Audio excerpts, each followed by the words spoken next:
Olá, senhores, sejam bem-vindos. Meu nome é André Uchoa, eu sou delegado da Polícia Civil do Estado do Rio de Janeiro e professor de Direito Constitucional e Administrativo do curso CEISC na turma de delegado. Nós iniciaremos, na data de hoje, as aulas visando a prova de Direito Constitucional. E os temas que nós abordaremos inicialmente serão constitucionalismo, neoconstitucionalismo, transconstitucionalismo, sentidos de Constituição, classificação das Constituições, aplicabilidade das normas constitucionais, poder constituinte originário, poder constituinte derivado, direitos e garantias fundamentais e a organização político-administrativa do Estado, que está a partir do artigo 18 da Carta Constitucional. Ora, então, sem mais delongas, vamos iniciar o primeiro ponto da matéria, que é o constitucionalismo. Imagine que numa prova para delegado, eu vou te perguntar assim, candidato, qual é o conceito de constitucionalismo? O que foi o constitucionalismo? Fale sobre o constitucionalismo numa prova discursiva, numa prova oral. Ora, você vai ter que trazer um conceito passando necessariamente por ser o constitucionalismo uma atividade ocorrida no século XVII na Inglaterra através da Revolução Gloriosa e no século XVIII no modelo francês, na França, através da Revolução Francesa e nos Estados Unidos da América a partir da independência das 13 colônias americanas.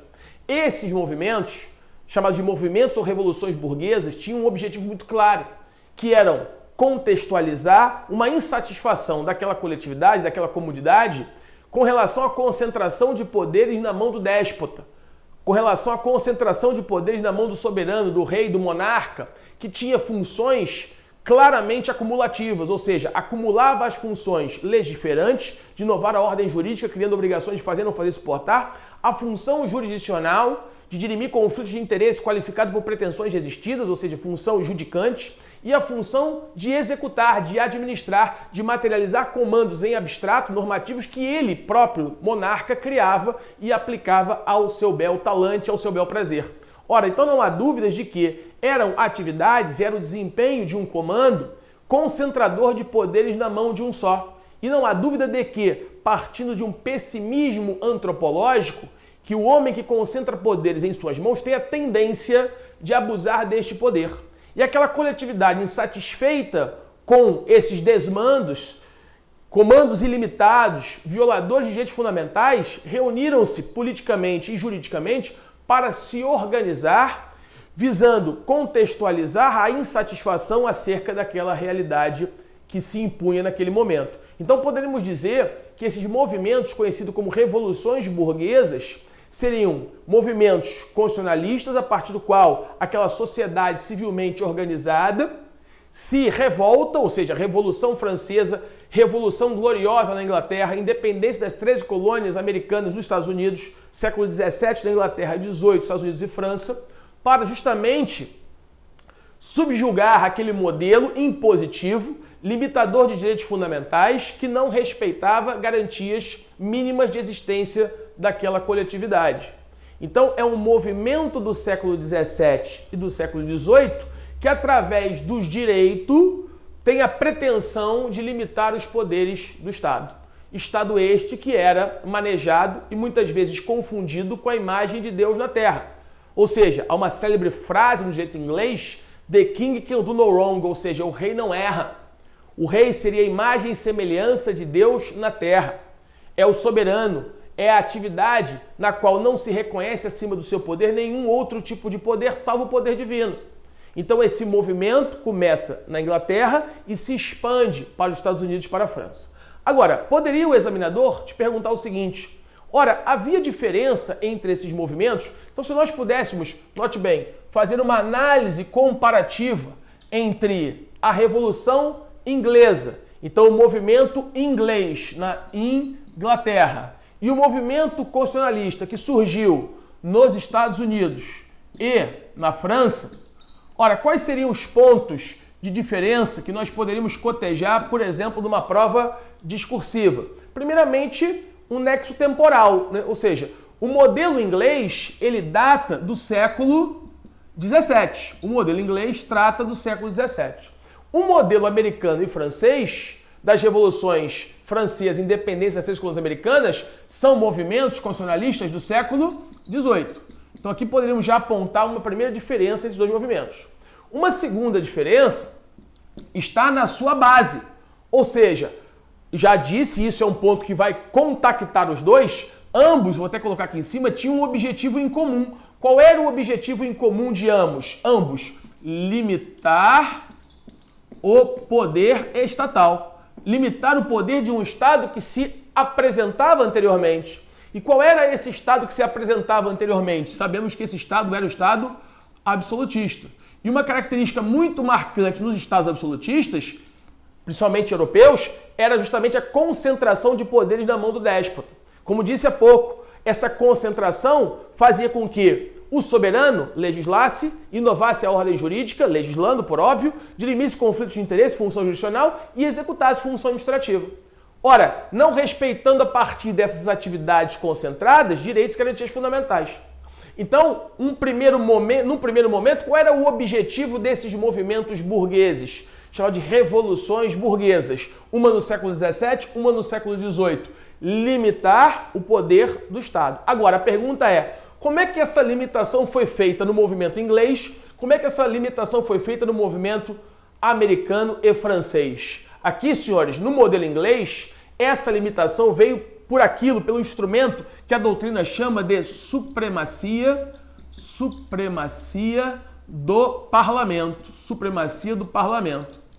Então, quem vai limitar o poder daquele monarca é o parlamento devidamente escolhido pelo povo. Então, a limitação do poder concentrado nas mãos do monarca se daria pela supremacia do parlamento. Já no modelo americano e francês, seria uma limitação não pela supremacia do parlamento, mas sim pela supremacia da Constituição, baseada na força normativa da Constituição.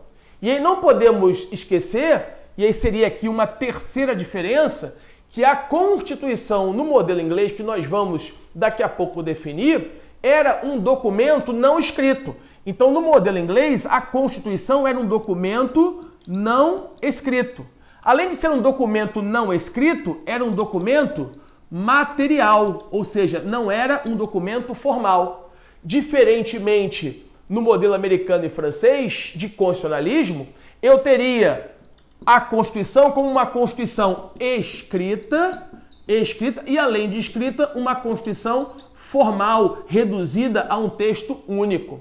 Então, numa prova para delegado, ele poderia começar ou te pedir para que numa questão dissertativa você enfrentasse esse surgimento do movimento constitucionalista, movimento do século XVII na Inglaterra e XVIII, Estados Unidos e França, que tinha um objetivo em comum, que era limitar o poder absoluto concentrado nas mãos do monarca, do déspota, que não assegurava àquela coletividade civilmente organizada minimamente direitos fundamentais. E a partir disso, o modelo inglês o fez pela ideia de supremacia do parlamento. Já o modelo americano e francês o fez através da supremacia da Constituição, da força normativa da Constituição. Sendo certo que no modelo inglês eu parto de uma Constituição histórica, eu parto de uma Constituição não escrita e uma Constituição material. Já no modelo americano, a Constituição é escrita e formal, sendo ela não histórica e sim dogmática. Então, a partir daí, você tem características desses movimentos que estão presentes na Inglaterra e nos Estados Unidos, sendo um ponto de partida para você enfrentar uma questão discursiva numa prova para delegado. Mas aí, senhores, indo além, né? Ora, nós vimos então que esse movimento tinha um objetivo próprio e com características diferentes no modelo inglês quando comparado no modelo americano e no modelo francês. Qual dos dois mais prosperou, irradiando sua força no que tange ao movimento constitucionalista por outros países da Europa, das Américas, por exemplo? Não há dúvida de que dos dois, se ele te perguntasse na prova, o que mais prosperou foi o americano, das constituições formais, das constituições dogmáticas, das constituições escritas. Não é por outra razão que, por exemplo, o Brasil adotou este modelo em 1824 na nossa primeira Constituição.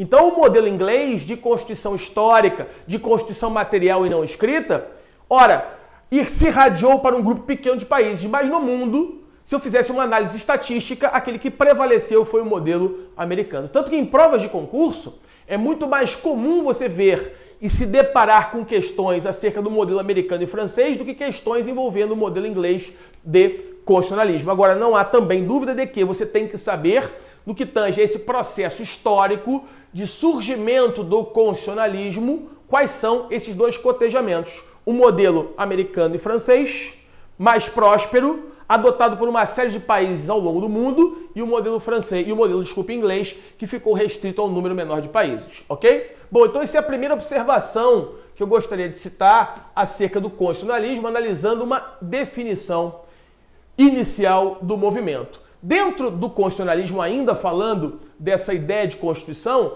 poderíamos também pensar numa definição não do movimento, mas de uma definição do que é uma Constituição. Então imagine uma prova de delegado e te perguntar, candidato, o que é a Constituição? Como é que você definiria a Constituição? O que é materialmente constitucional? O que é formalmente constitucional? Quais são aqueles assuntos sem os quais eu não posso dizer que aquele texto escrito reduzido a termo formal é uma Constituição, dogmático é uma Constituição? Ou seja, o que é norma materialmente constitucional? O que é norma formalmente constitucional? Nós vamos estudar isso daqui a pouco. Mas, partindo de uma definição, poderíamos dizer que a Constituição é a lei maior de um Estado, que inaugura o seu ordenamento jurídico, definindo forma de Estado, forma de governo, sistema de governo, garantindo, trazendo direitos e garantias individuais e limitando o poder do Estado. Então vou repetir. Poderemos dizer que a definição de Constituição deve necessariamente abraçar determinados pontos conceituais, sem os quais você não estaria definindo uma Constituição. Então, é a lei maior de um Estado. Quando falamos que é a lei maior de um Estado, senhores, poderíamos aqui trazer a ideia de limitação política através do direito. Então, o direito é um instrumento para limitar o poder político de um Estado que se apresentava que era o Estado absolutista. Ora, então se o examinador perguntar, candidato, como é que era limitado o poder absoluto dos Estados absolutistas com a chegada do modelo constitucionalista? Era limitado pelo direito. Então, o direito, que passa a partir da Constituição ter força normativa, modelo americano e modelo francês citado há pouco, eu tenho então que é a lei maior do Estado, então é uma lei que tem um objetivo muito claro, limitação jurídica ao poder político. Limitação jurídica ao poder político. Esse é um primeiro objetivo conceitual quando você, numa prova, vai verter numa folha de papel o conceito de Constituição. Então eu tenho que partir de uma premissa que a Constituição é a lei maior de um Estado. E por que ela é a lei maior do Estado? Aqui parte-se da ideia de força normativa da Constituição. Então, força normativa da Constituição faz com que haja entre a Constituição e as demais leis que regem aquela coletividade uma relação de subordinação. Não é à toa que a análise kelseniana de Constituição partiu da ideia que você já deve ter estudado na graduação, que é a pirâmide de Kelsen. E na pirâmide de Kelsen, quem estava no topo do ordenamento jurídico, inaugurando a forma de Estado, forma de governo, sistema de governo, determinando e organizando o poder político entre os poderes constituídos, definindo direitos e garantias fundamentais, limitando o poder do Estado, quem fazia isso? A Constituição. Então a definição não pode passar por outro caminho que não seja esse. Ora, a Constituição é a lei maior de um Estado que inaugura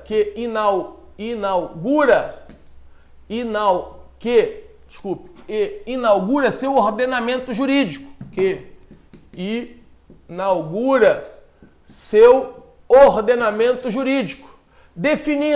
definindo forma de Estado, definindo forma de governo, definindo sistema de governo. Vou parar aqui na definição. Acabou a definição? Ainda não. Então a Constituição é a lei maior do Estado que inaugura seu ordenamento jurídico. Ora, quando eu digo que a Constituição é a lei maior do Estado que inaugura seu ordenamento jurídico, merece aqui uma parada. Por que merece aqui uma parada? Porque quando se fala que a Constituição inaugura o ordenamento jurídico, significa dizer que aquilo que está preteriormente apresentado à Constituição de normas jurídicas vão ter de passar por uma filtragem constitucional.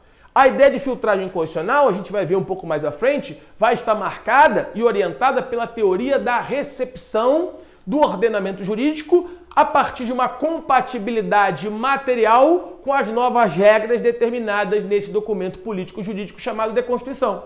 Então, o que está para trás, eu analiso é compatível materialmente com as novas premissas, com os novos valores, a aproximação do direito com a moral, a aproximação do direito com a justiça? Ou seja, dentro dessa perspectiva, por exemplo, neoconstitucionalista, que nós vamos ver um pouco mais à frente, essas normas anteriores à Constituição se amoldam a essa nova realidade político-jurídica? Sim, então são recepcionadas. Não, então não são recepcionadas. Por isso que eu vou dizer que a Constituição é a lei maior de um Estado que inaugura seu ordenamento jurídico. E quando digo que a lei maior de um Estado que inaugura seu ordenamento jurídico, definindo forma de Estado, forma de governo e sistema de governo, André, forma de Estado, forma de governo e sistema de governo, o que é isso? A gente vai estudar mais à frente. Eu disse que ficou sob minha responsabilidade a analisar a organização política administrativa do Estado, artigo 18 seguinte. E aí nessa aula, que não é agora, nós vamos estudar forma de Estado, forma de governo, sistema de governo, forma de Estado, se é Estado unitário, se é federação, se é confederação, forma de governo, se é república, se é monarquia, sistema de governo, se é presidencialista, se é parlamentarista. Vamos estudar tudo isso na organização política administrativa do Estado, mas numa aula futura. Mas por que eu estou falando isso agora? Eu estou falando isso agora porque importante é nós entendermos que quando a Constituição, lei maior de um Estado, inaugura seu ordenamento jurídico, definindo forma de Estado, forma de governo, forma de sistema de governo, isso aqui é claramente uma hipótese de distribuição do poder político, distribuição do poder político em uma base territorial. Então dizer que a Constituição é a lei maior de um Estado que inaugura seu ordenamento jurídico, define forma de Estado, forma de governo, sistema de governo, não há dúvida de que isso é uma forma de distribuir o poder político numa base territorial. E aí, senhores, nós não podemos avançar sem lembrarmos daquilo que constitui um Estado politicamente organizado, que você deve ter estudado ou não na graduação lá em TGE, que é uma matéria no curso de Direito, e possivelmente você fez um, né? Ou deve estar fazendo, que é uma matéria que é pré-requisito para Constitucional 1. Mas sem que eu entenda conceitos vindos lá de TGE, eu não consigo avançar e aprofundar o conhecimento em Direito Constitucional. Por isso eu preciso, nesse primeiro momento, fazer um nivelamento para saber e entender e ter a certeza de que todos nós estamos no mesmo ponto, para a partir daí partirmos para análises mais aprofundadas. Então, quando eu penso em teoria geral do Estado, qual é o conceito do Estado? Candidato, quais são os elementos constitutivos do Estado? André, isso poderia cair em delegado? Para delegado? Óbvio que poderia. Olha, no edital de delegado, nos 26 estados da federação, no delegado federal, você não tem lá no edital TGE. Então isso cairia onde? Isso cairia dentro de direito constitucional. Eu preciso saber se, repare, eu estou estudando constitucionalismo. Dentro de constitucionalismo eu estou estudando teoria da Constituição. Estou estudando a definição de Constituição. A Constituição é a lei maior de um Estado. Se a Constituição é a lei maior de um Estado, eu estou te fazendo essa indagação na prova oral, para a prova oral e pergunta assim, candidato, por falar nisso, o senhor está definindo Constituição para mim, dizendo que é a lei maior de um Estado. O que é o Estado? Ora, você acha que isso faz sentido para você, ele fazer esse tipo de pergunta numa prova de constitucional? É óbvio que faz. Porque isso é uma passagem, é um instituto jurídico que está dentro de um conceito que é o conceito de Constituição. E no edital está assim, constitucionalismo. Então, se dentro do constitucionalismo eu tenho que partir para a definição de Constituição e a palavra Estado faz parte dessa definição, eu também preciso saber o que é o Estado. Quais são os elementos constitutivos do Estado? Quando eu estudo, por exemplo, constitucional, a gente vai ver um pouco mais à frente alguns exemplos e algumas passagens do texto normativo constitucional. Quando eu penso, por exemplo, no artigo 1º da Constituição Federal de 88, e ela me diz o seguinte, a República Federativa do Brasil é formada pela união indissolúvel entre estados mais municípios mais Distrito Federal. Então, senhores, isso que eu acabei de falar, uma conta matemática, não sei se já te falaram isso da graduação, né? Mas se não te falaram, eu estou te falando agora. O artigo 1º da nossa Constituição apresenta uma conta matemática. Sério, André? Sério. Igualzinha a essa aqui, ó. 4 é igual a 2 mais 2. 4 é igual a 2 mais 2. Você entender isso já, a priori, ab início, ab ovo, já é importante, porque quando chegarmos em análise de federação, de federalismo, isso aqui vai nos ajudar muito. Ora, 4 é igual a 2 mais 2. Uma expressão matemática, sim. 2 de um lado, mais 2 do outro, igual a 4 partes. 2 partes mais 2 partes de um lado, igual a 4 partes do outro. Simples equação matemática. Simples propriedade da igualdade matemática, que está no artigo 1º da Constituição. Olha o que ele está me dizendo. A República Federativa do Brasil é formada pela união indissolúvel entre estados, mais municípios, mais Distrito Federal. 26 estados, 5.564 municípios, mais um Distrito Federal.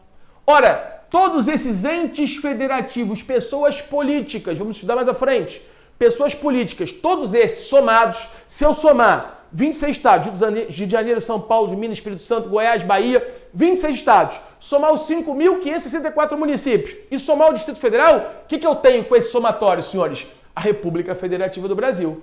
Então esse somatório de um lado é igual a alguma coisa do outro. Então se eu somo todos esses entes, eu chego a uma igualdade que é a República Federativa do Brasil.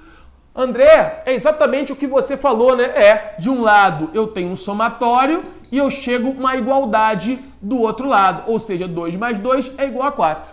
Estados mais municípios mais Distrito Federal somados é igual à República Federativa do Brasil. Não sei se já tinham te dito isso, mas essa análise por essa perspectiva te ajuda a entender uma série de fatores, como, por exemplo, forma de Estado federado. A forma de Estado federado que a gente vai estudar, é matéria que está sob minha responsabilidade.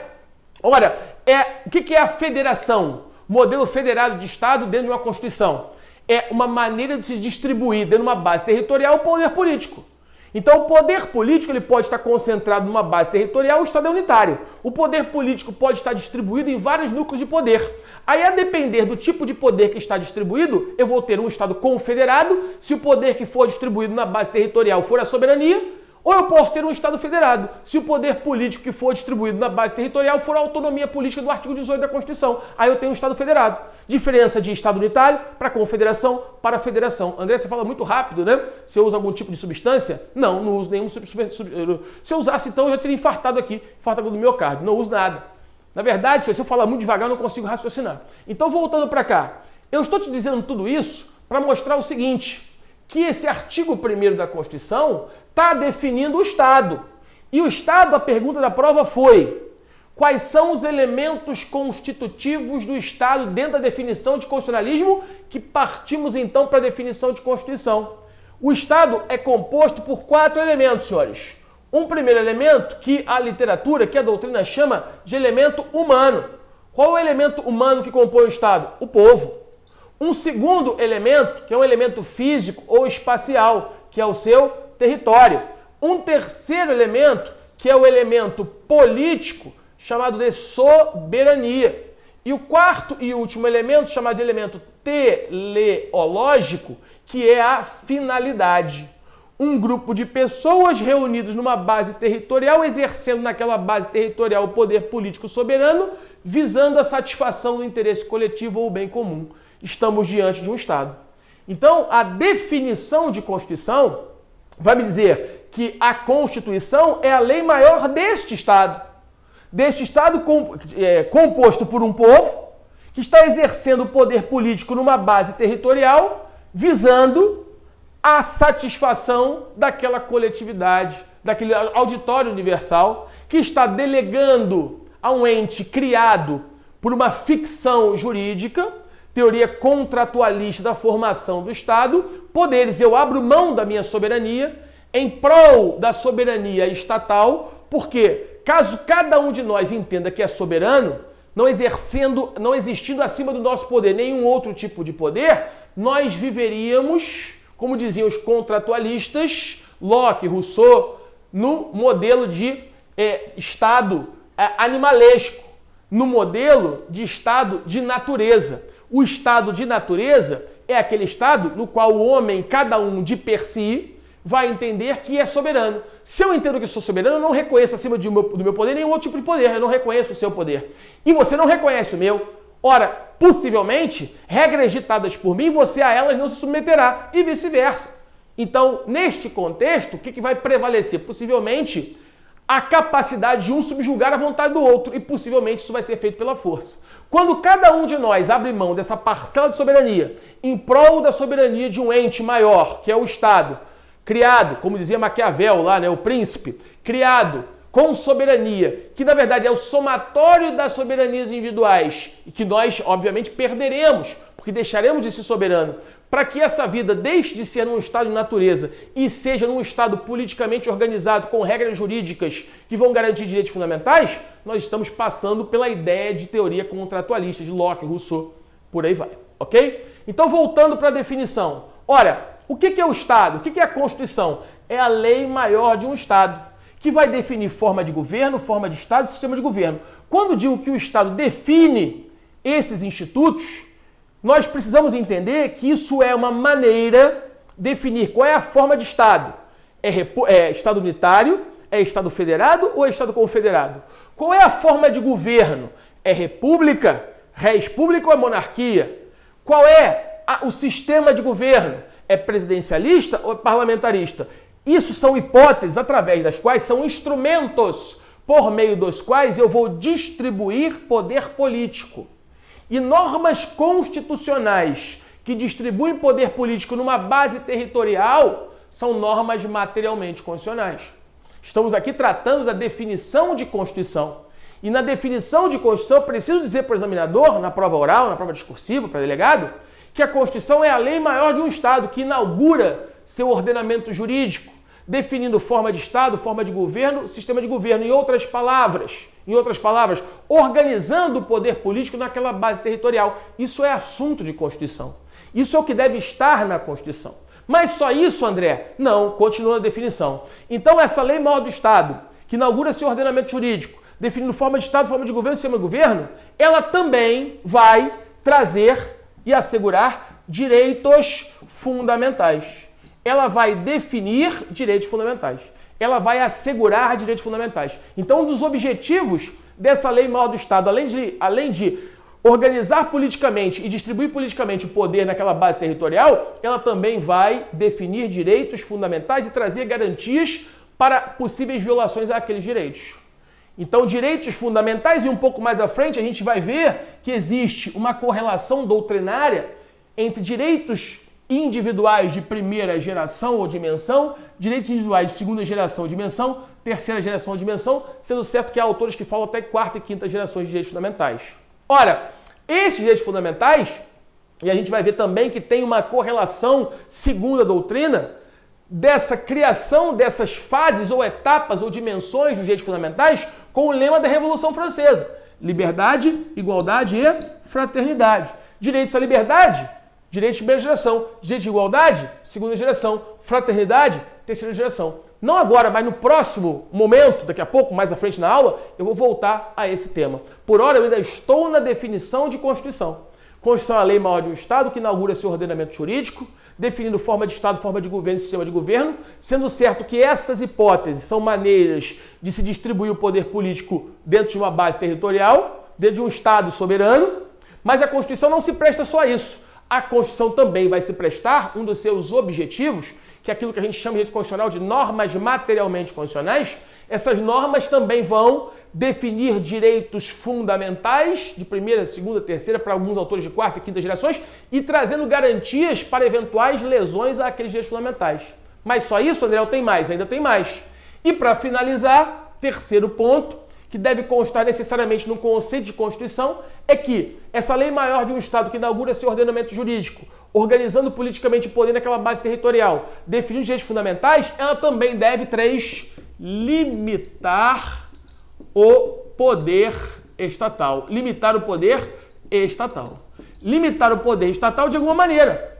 E uma das maneiras de se limitar o poder estatal é através de regras jurídicas postas por aquele povo que, reunido ou não em assembleia, poderia diretamente ou elegendo representantes definir quais seriam essas regras. A gente vai ver isso melhor em poder constituinte, que é o poder que se possui para criar uma Constituição, originário ou derivado. Então, um dos objetivos dentro de uma definição de Constituição é trazer quais são as normas materialmente constitucionais. E dentro de normas materialmente constitucionais, que eu vou voltar a esse conceito um pouco mais à frente, não há dúvidas de que são normas que também limitam o poder do Estado. E um desses limites é a limitação política através do direito.